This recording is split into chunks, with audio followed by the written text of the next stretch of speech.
Salut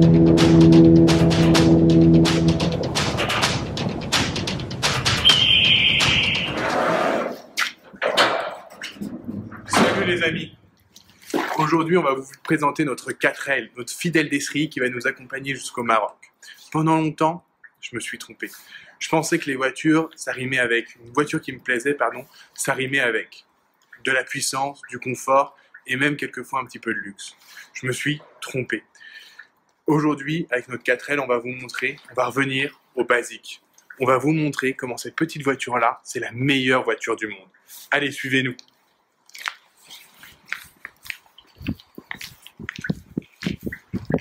Cette voiture-là, elle a 4 petits cylindres, 34 chevaux, 90 000 km au compteur. Et cette voiture-là, elle nous réserve plein de surprises. La première, c'est la distance de freinage. On ne sait pas quand est-ce qu'on va s'arrêter. Est-ce qu'on va s'arrêter 10 mètres plus loin, 30 mètres plus loin, ou directement dans le coffre de la voiture qui est devant nous? On ne sait pas. Deuxième chose extrêmement importante, c'est la sensation à bord. Quand tu es à 110 km/h dans cette voiture-là, tu as des sensations incroyables. Tout vibre. Le volant vibre. C'est incroyable. Je vais vous la présenter en détail. C'est parti.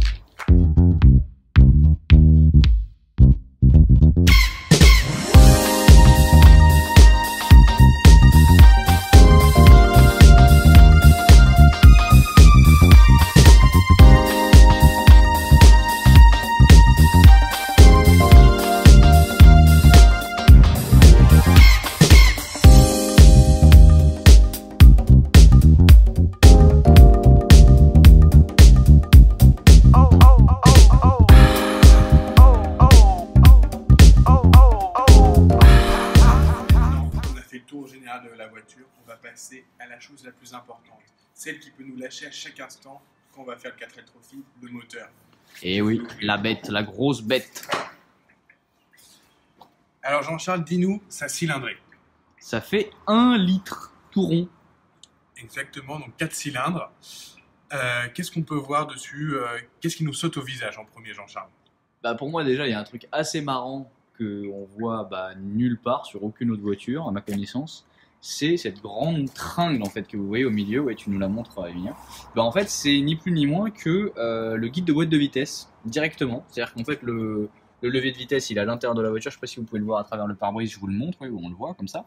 Et ça sort directement par un trou, un tout petit trou tout simple. Et on voit la précision. Ça vient guider, en fait ici, hop, attendez j'essaie de vous montrer le bas, voilà. En fait ça vient guider avec une imprécision de plusieurs centimètres, la boîte de vitesse qui se trouve tout en bas dans le fond que vous voyez peut-être. Voilà, ça je trouve ça assez marrant parce que vraiment ça fait très très ancien alors que la voiture elle est pas tellement, elle est de 90.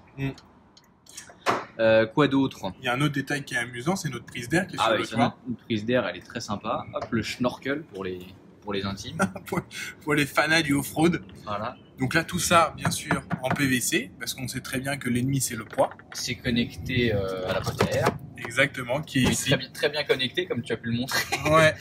C'est vraiment, vraiment parfait. Qu'est-ce qu'on a d'autre? On a la tête de Delco qui est ici, qui est reliée au moteur et avec les bougies. Le circuit d'allumage de la voiture, l'alternateur juste là. En fait, globalement, ce qui est la batterie, bien entendu, ce qui est quand même très sympa, c'est que tout est très simple et accessible, facile. Enfin, on reconnaît les pièces et tout, même pour des gens qui sont pas très connaisseurs. En fait, tout est simple. Alors nous voici maintenant dans l'intérieur de notre voiture, dans l'habitacle. Là, on va passer le plus clair de notre temps durant. C'est combien de kilomètres, Jean-Charles? Oh 8000 à peu près. À peu près, au bas mot. Donc voici l'intérieur. Qu'est-ce qu'on peut trouver? Qu'est-ce qui n'est pas conforme à l'origine?